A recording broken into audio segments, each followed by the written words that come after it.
Quiero presentar a la doctora Patricia Campos. La doctora Patricia Campos es rectora de la Universidad Católica Santo Toribio de Mogrovejo del Perú. Es especialista en neurología pediátrica por la Universidad Peruana Cayetano Heredia, con una maestría en bioética y biojurídica por la Universidad Católica Santo Toribio de Mogrovejo y doctora en medicina. Es presidenta de la Comisión Nacional de Certificación para la Erradicación de Poliomielitis y actualmente asume también la segunda vicepresidencia de la subregión andina de la Organización de Universidades Católicas de América Latina y el Caribe, ODUCAL. Doctora Patricia Campos, muchísimas gracias por el espacio que nos pueda compartir ahora su experiencia. Bueno, buenos días y buenas tardes con todos. En primer lugar, muchas gracias a la SUB por haberme invitado a compartir este espacio con todos. Yo también quisiera compartir pantalla.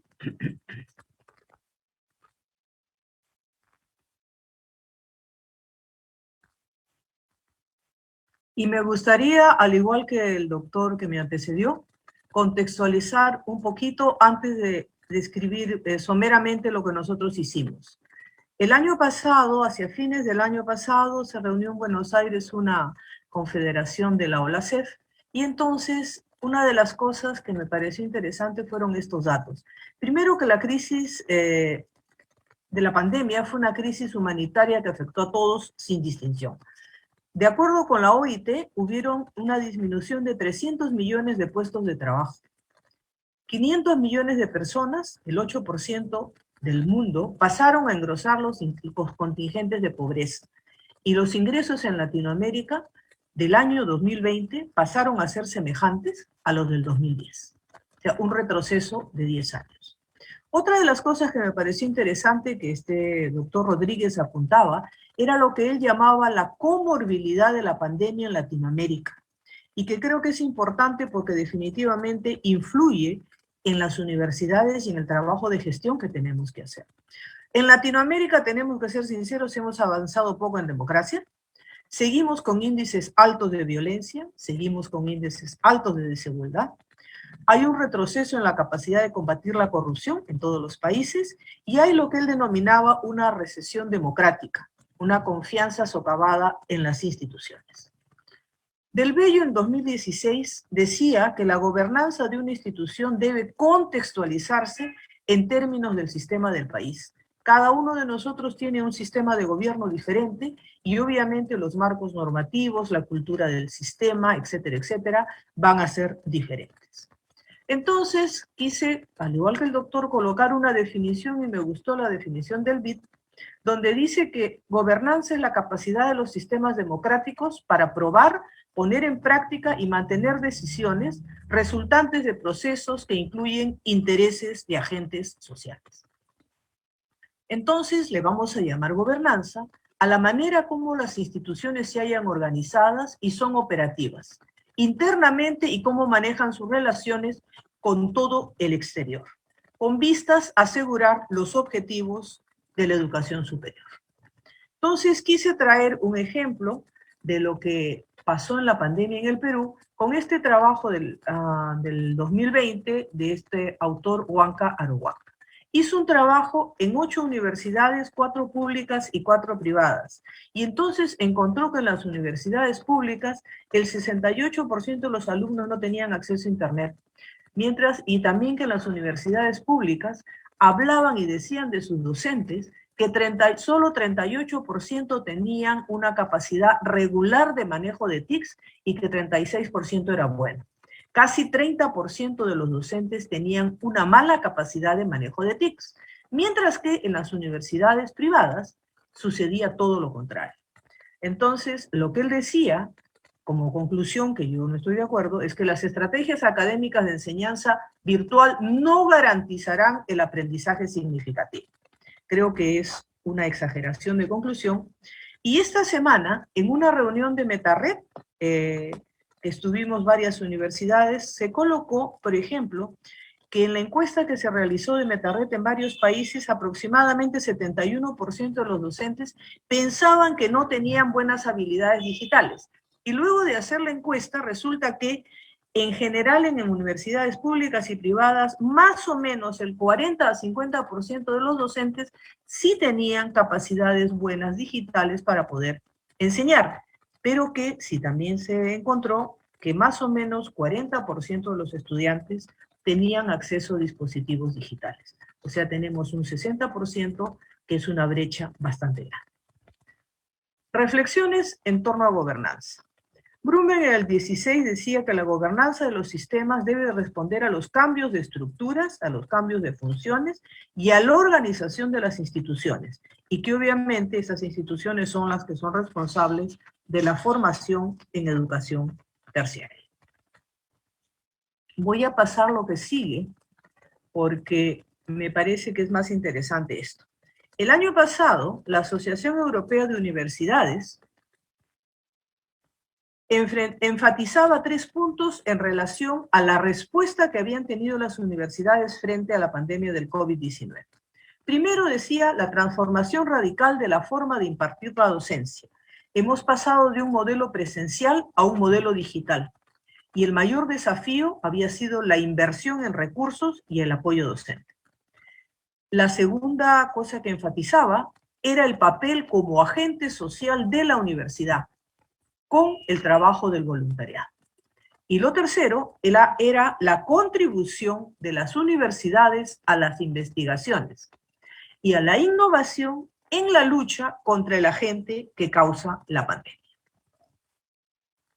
Entonces, ellos se preguntaban, ¿qué deberíamos tener las universidades para responder rápidamente a la pandemia? Y junto con esto, entonces, yo voy a ir enumerando aquellas cosas que nosotros hicimos. Mejor comunicación.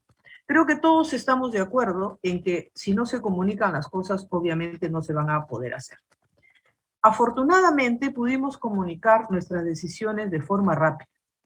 Solamente tengan en cuenta que nosotros somos una universidad pequeña, una universidad en el norte del Perú, y que tenemos una población estudiantil de la ciudad y de ciudades que son inclusive económicamente más comprometidas, Cajamarca, la zona de la selva, Tumbes, Piura. Entonces es una universidad que atiende a una población diversa. Nuestros estudiantes son hijos de pequeños comerciantes, por ejemplo, muchos de ellos no formales. Afortunadamente, pudimos comunicar las decisiones de forma rápida y nos costó solamente 3 semanas adaptarnos. La mayor parte de las universidades privadas lo hicimos en ese tiempo. Nosotros enviamos a casa a todo el personal de la universidad, hicimos protocolos de emergencia y empezamos a trabajar de forma remota. El personal de servicio fue el personal que entró último a la universidad y empezó a hacer su trabajo, que es el trabajo físico que tienen que hacer, ¿no? Se formuló una directiva de trabajo remoto para el trabajo docente, para las clases virtuales. Ya teníamos nosotros prácticamente arreglado todo el cronograma, todo el calendario, de manera que se adaptaron las clases y los horarios ya establecidos. Obviamente hubieron problemas al comienzo derivados del poco conocimiento de algunos docentes en competencias digitales. Este poco conocimiento no pasó del 40%. Sin embargo, se pudo remediar inmediatamente y ahora lo vamos a ver cómo. Aquellos trabajadores administrativos cuyo trabajo era básicamente presencial fueron capacitados para ayudar en tareas virtuales. Claridad en el alcance y la contundencia de las decisiones. Creo que esto se deriva del primero. Gracias a Dios tuvimos la suerte de poder hacer una buena comunicación clara, contundente y decir esto es lo que se va a hacer a partir de este momento. Y otra cosa decían que deberíamos de tener un gobierno ecuánime, un gobierno equilibrado. Nuestra forma de gobierno como Universidad Católica es realmente bastante ecuánime. Nosotros pertenecemos a la diócesis, los asociados son 2 sacerdotes y el obispo, que es el gran canciller de la universidad, y los órganos de gobierno son el rectorado y el consejo de administración, que somos los que hacemos cumplir las normas.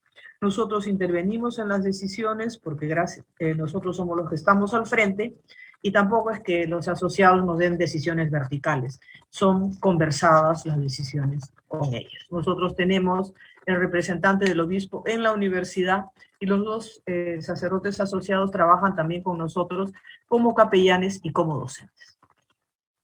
Organización y proyección hacia la sociedad. Afortunadamente, hace varios años venimos trabajando en un programa de responsabilidad social que se ha ido modificando en el tiempo, en el actuar, y que ahora es muy potente. Tenemos un campo de acción en 6 asentamientos humanos aledaños al campus universitario y un voluntariado mixto de alumnos, docentes y administrativos, que en esta pandemia dieron lo mejor para ayudar a los más vulnerables. Un ejemplo fue la campaña de Adopta a un abuelito para llevar consuelo y compañía a personas mayores y solas de esta comunidad aledaña. Modelo de sistema de gobierno colegiado. Como les decía, el rectorado y el consejo de administración son los órganos de gobierno. Y en ambos interviene el rector y el vicegran canciller, que también es un sacerdote y que representa al obispo en la universidad. Recursos digitales y de conectividad. Ya veníamos usando la plataforma Moodle para la asistencia, para tomar la asistencia de los alumnos y los docentes. Lo que incorporamos fue el uso de la plataforma Zoom y aprender a usar las herramientas de Moodle. Yo creo que con bastante suceso. Hicimos una capacitación a 150 docentes, primero, con la Universidad de Salta, de Argentina. Y las réplicas al resto de docentes se hizo con estos mismos docentes capacitados. A los alumnos también se les inició en el uso del Zoom y nosotros ofrecimos beca de internet. No ofrecimos 2.000 como había ofrecido el rector anterior. Usamos más o menos 500 becas de internet porque las dimos a los jovencitos que estaban en situación más precaria económicamente y a los jóvenes que estaban un poquito más distantes.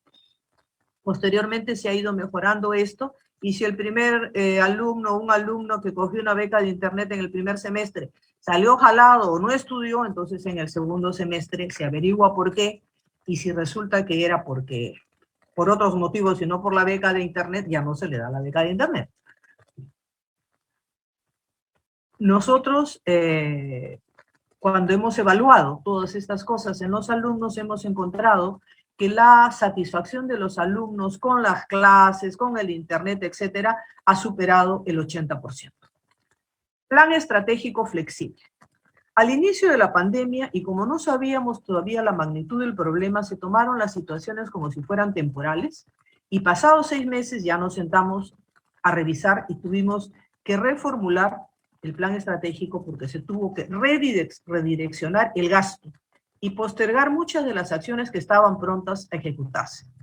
Sí, tengo que reconocer que en este redireccionamiento del gasto hemos empezado a construir laboratorios que nos estaban faltando. Modelos de campus inteligente. El modelo de campus inteligente obviamente no es un modelo que se vaya a alcanzar tan ya, pero esta pandemia nos ha dado la oportunidad de trabajar más de cerca los procesos que nos faltaban hacer y sistematizar. Hemos hecho un cronograma que estamos cumpliendo y hacia fin de año probablemente tengamos 80% de los procesos ya completos y sistematizados. Contribución a la investigación.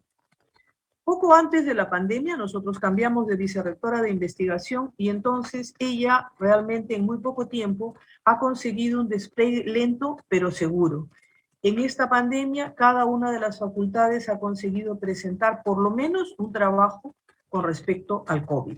Nosotros también hemos ampliado, hemos aumentado prácticamente el doble de las publicaciones en revistas indizadas. En el Perú nosotros tenemos una categoría que se llama docente RENACYT, que es el docente que hace investigación, y en este año que ha pasado hemos conseguido tener 12 docentes RENACYT más. Entonces la investigación sí, efectivamente, en la pandemia para nosotros ha crecido. Entonces, recordemos que existen determinados rasgos organizativos que van a favorecer una más rápida adaptación a la pandemia. Y estas son las dos: un gobierno colegiado y una comunicación adecuada. De acuerdo con Amado, las universidades deben ser vistas como organizaciones adaptativas, que responden y se adaptan a los cambios externos que surgen y que gestionan las interdependencias con sus entornos para salvaguardar sus propios intereses organizativos de desarrollo y de supervivencia. Y yo creo que esto es lo que nos ha pasado a todas las universidades en América Latina. Hemos conseguido gestionar, hemos conseguido desarrollar y obviamente hemos tenido que sobrevivir. Yo creo que de aquí para adelante, la pandemia, obviamente, ha supuesto un reto. Y de las lecciones aprendidas que tenemos, creo que estas tienen que ser aprovechadas para una transformación sostenible, una transformación de nuestro quehacer de gobierno de forma permanente. Alguna vez, en foros de reflexión, decíamos, y lo que hemos aprendido durante la pandemia desde el punto de vista de competencias digitales va a continuar, vamos a seguir dictando las clases de esta manera, y yo creo que la respuesta es que de aquí para adelante las universidades tenemos que empezar a trabajar con situaciones mixtas. O sea, presencial no, sino probablemente algunas cosas presenciales, otras cosas semipresenciales y otras situaciones probablemente virtuales. Y esto es algo que llegó para quedarse. Nosotros actualmente en el Perú, y sobre todo en la zona donde la universidad está, estamos viviendo todavía la pandemia de manera muy difícil. Nosotros hemos tenido muchos trabajadores, muchos docentes y muchos alumnos contagiados, y nuestra beca de orfandad ha prácticamente duplicado, porque los padres de nuestros alumnos durante estos 2 años han ido muriendo sucesivamente. Entonces creo que la manera de todas las cosas uno siempre tiene que sacar algo positivo. Y la pandemia nos ha enseñado, como decía el doctor, creo yo, a que gobernemos de una manera de repente más cercana, de una manera más expeditiva, y que aprendamos de las lecciones, que sí se puede trabajar no solamente de manera presencial, sino de una manera mixta. Muchas gracias.